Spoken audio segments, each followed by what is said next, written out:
Алматыға келіп поездан түсе қалғанда ертеңгі сәт еді.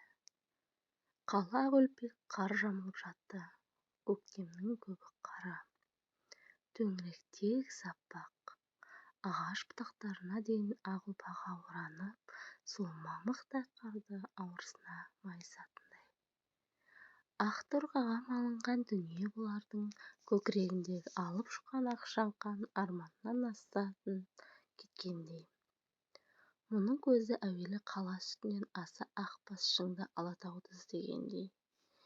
Үй шатырларынан, биік шынар басынан жеңіл күлгін түсті селдір тұман түріліп, тау беткейіне қарай көлбей созылып, ұбап-шұбап бара жатты. Рауандап атқан таңның алғашқы қызыл арай жапағы әуелі алатауға түсіп, бейне алтыннан таж кигізгендей, оның шыңдарын қызғылт сары түске бояп, ерекше көз тартады. Нұр шуақ бірте-бірте етектегі қалаға қарай баяу жайылып келе жатты. Марғуа ондай сұлулықты, таң көрінісін оған дейін көрмегендей еді. Одан кейін де көре алмады. Жалқы рет қаныша ұшырасқанмен табиғаттың тылсым сәті. Жаңа таң, жақсылық таңы деп ойлаған сонда. Бұл 1907 жылдың көктемі еді. Ақ-пақ нар төңіректі тұтас қымтап жауып келе жатқандай. Дымқыл ауаның сызын тұла бойы түгел сезгендей, жотасы шымырлап, бойын суық тер жауып барады. Қабырғалар теңселіп, дүние бұлдырай жөнелді. Дәрігер, қан қысымы түсіп барады деп дабыл қақты медбике қыз. Палатаға дәрігерлер жапыр-жұпыр тез жиналды. Білегін тағы жұмалап дәрі құя бастады. Бірнеше құтысы қатарынан кетті. Әлден уақытта Марғуаның ауа жетпей жағалауда тыпыршып жатқан балықтай жиі-жиі лыпылдай соққан жүрегі солқ етіп, оқыс ұшып барып, арнасына түскендей бір қалыпты тырғақпен қатты соға бастады. Қатты соққан соншалық екі жақ шеке тамыры қоса солқылдады. Бойына ыстық қан жүгірді. Көзін ашқанда ол төңірегі толып тұрған ақ халаттыларды көрді. Апа, қалыңыз қалай дейді орта бойлы, мығым денелі, көзілдірікті жігіт ағасы жасындағы ер адам бұның жүзіне қарап. Апа, бұл кісі біздің қадірлі профессорымыз деп оның аты-жөнін айтып Марғуаны таныстырды. Естуі бар еді, жүректерін білгіріндейтін. Бұл жылы жырай үмітпен жүзіне қарады. Профессор мұның аузындағы, мұрнындағы түтіктерді алдыртып жүрегі ұзақ тыңдады. Отырғызып та, жатқызып та тыңдады. Әйнек қораптағы жүгірген сәулелерге көз тоқтатқан ол. Дәрілерді ауыстыру керек, деді мұның дәрігеріне қарата. Жаңадан ем тағайындады. Кейбір дәріні қолма-қол әкеліп құйғызды. Жүрегін қайта-қайта тыңдаған профессор, апа уайымдамаңыз. Қатерлі шақ өтті, енді тәуір бола бастайсыз. Тек қозғалмаңыз, тұруға әлі ерте деді. Қарағым, мына түтіктерді тықпаламай қойыңдаршы. Жоқ, түтіктердің енді сізге қажеті жоқ. Дегенмен осы арада әлі біраз жата тұрасыз. Қасыңызда медбике отырады дедім. Рахмет жырағым, тек менің дертімді балаларға айтып қойсаңдар болғаны, уайымдап жатқан шығар. Апа, балаларыңыз мына есік сыртында күтіп тұр. Қазір барып айтамын. Бұл араға кіруге рұқсат етілмейді, сізге артық қобалжуға болмайды. Олар келсе көңіліңіз бұзылады. Оңаша болыңыз. Жалпы бөлімге ауыстырғанда келіп кетірушілерге рұқсат етіледі. Әзірге біздің қарамағымыздағысы деді. Дұрыс қой, профессор балам, деді әлсіз дауыспен. Әріптестер, бұл кісі ғасырымыздың ең атақты ұлы әйелі. Кезінде бұл ханның алдында Алматының бүкіл еркегі қалпағын алып басын иетін. Солай болды емес папа, деді күлді де қалжың аралас апамыз. Апамыз тұнған тарих. Я, жаңа әкесінің атын айтып таныстырғанда есіне түсті. Бұл мұханмен итжеккенге бірге айтылған жазушының баласы екен ғой. Мұны білетін болып шықты. Шамасы әке-шешесінен естіген-ау. Жолдарының тоғысуын қарашы. Әкесі ол жақта өкпе дертіне шалдығып келіп ертерек көз жұмып еді. Қайран азамат. артында келіс тұрпағы қалыпты. Орнында бар оңалар деген осы екен ғой. Жарқыным, құрметіңе рахмет. Осы емдеріңді ақтап жазылып кетсем жарар еді деп қояды Маруға күрсіне. Жазыласыз апа. Қасақана барлық ауру атаулының бетіне шырт түкіріп, ерегіскенде орныңыздан қарғып тұрып аттай шауып кетесіз әлі. Бойыңызда сарқылмаған қуат оты әлі мол, жақсы сөз жармырс деген жылы лепіңізде Алла разы болсын қарағым. Мың жаса, деді. Ауруға берілмеңіз апа, деді. Өз еркімен кім ауруға берілгісі келер дейсің. Марғуа да анау-мынау дертті елең қылмаушы еді. Енді міне көрмейсің бе. Дәрігерлер тарап қасында жалғыз медбике отыр. Бағана қыз емес, басқасы ауысыпты. Кезінде Алматының ең сұлу бойжеткені болған екенсіз ғой апа. Профессор сізді таныды ғой. Ол кісі тегін айтпайды деп тамшы дәрісінің сауытын ауыстырып жатып, бетіне күле қарады. Беу шіркін, сондай бір шақтардың да болған рас еді-ау. Көрген түсте өте шықты дүние. Адам ит жынды деген сөздің растығын Марго енді ойлап жатыр. Айтса айтқанда сол өзі шын ба деп қалады. Әйтпесе мұның көрген мехнаты аз ба. Әлде дәрігер жігіттің мұны жұбатушы айтқан сөзі ме? Онда Тәңір жарылқасын оны.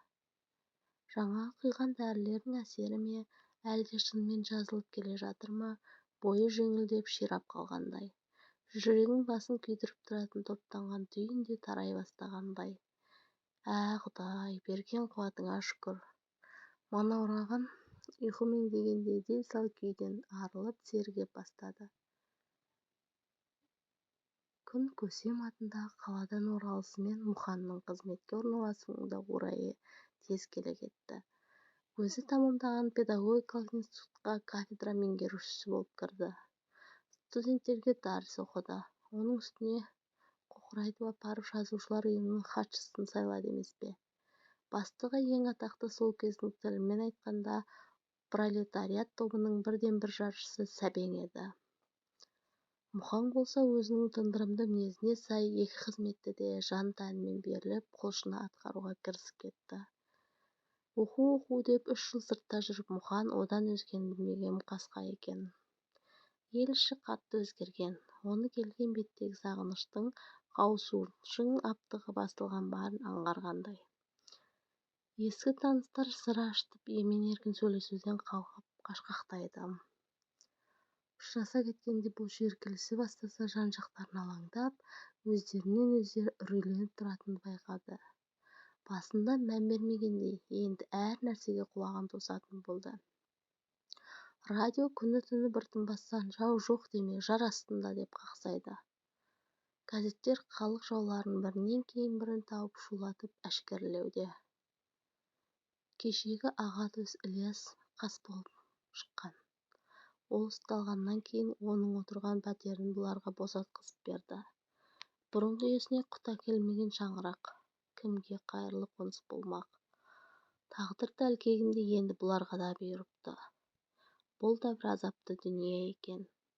Жетте балдарымен әр жерде көшіп-қонып жүрген соң әркімді Құдай өзі есіркесін деп берген үйге кірген еді. Тәңіріне жалбарынып қайырлы құтты мекеніне тегір деп іштей тілеудей-ақ тіледі. Әйтсе де тілеуі қабыл болмағандай. Мұханның қуана құлшынысы кіріскен қызметінен қабағы түнеріп қапаланып оралуы жиіледі. Өзі де көп сөзге жоқ адам мүлде тұйықталып кетті. Үйге келісімен жұмыс бөлмесіне қарай өтіп кетіп, сағаттап табылжымай отыратынды шығарды.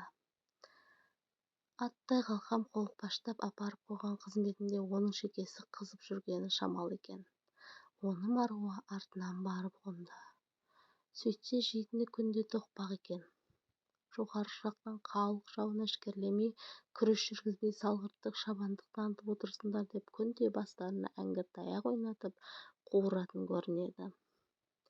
Ұйымның бірінші басшысы шұғыл Мәскеуге аттанып кетеді. Қиын қыстау кезеңнің бас ауыртпалығы 25-26 жастағы Мұханның мойнына түсті. Алдарынан не күтіп тұрған адамға беймәлім дүние ғой. Оны білгенде Мұхан да Ленинградтан келмеу керек екен. Әттең десеңші. Ал бір жастықпен әуелде мұқанның қиян түкпіріндегі кешегі көшпенді қазақтың қара домалақ баласын оқытып, институт бітіргізіп, одан көсем атындағы қалаға 3 жылға жіберіп, білім нәріне сусындатқан кеңес үкіметіне деген сенімінде селкеу жоқ еді. Оған қастық ойлайтындар бар дегенге еш сенгісі келмеді. Біреудің қолымен өт кесетіндер әр кезде табылатын көрінеді ғой. Сол тұста тіпті асқындаса керек. Марғұла осыны ойласа, көкірегі әлі де өкініштен ақырады. Жоғарыдан түскен пәрмен қатты, соның қысымымен күнде жиын, күнде айғай-шу. Мұқанды мақала жазасын деп қыстайды. Оған бір жағы отырған орны да мәжбүрлейтіндей. Лажсыздан мақала да жазады. Жазды емес-ау, жаздырды. Жаздырғанда да қаламын сол уақыттағы саясаттың бояуына қанықтыра жаздырды. Сол-ақ екен, қу шөпке от дегенде гулей жөнелді. Қайран Мұқан, оның нақақтан күйгенін әуел Алласы білер, сосын Марғұла білер. Қырсық болып жабысқан сол бір жазғанын ғұмыр бойы өкшелеп ізінен қалмай, мойнына қара тастай байланарын, қартайған шағында бетіне шіркеу боларын кім білген. Палатаның іші күңгірт тартты. Марғұланың бейуақытта қараңғы үйде жатқанын жаны қаламаушы еді. Тұруға рұқсат жоқ, енді амалсыз көнеді. Қызым-ей, төсегінің басындағы шамды жағып қойшы деп медбикеге қарады. Мақұл апа. Шамның жұмсақ жарығы бөлмеге жайлы шуақ ойып келе жатқан қараңғылықты сейілткендей. Апа, ұйықтап алыңыз. Қолыңыздағы инеге алаңдамаңыз. Мен қасыңызда қарап отырамын. Рахмет қарағым. Марғұланың көзі жұмулы болғанмен көкірегі ояу. Халық шауы деп сүт бетіндегі қаймағын жалмап жұтып әкетіп жатқан зұлматтың мысықтанбаған бұларға да жақындап қалғанын ол кезде өздері де білмепті. 38 тамызы той еді.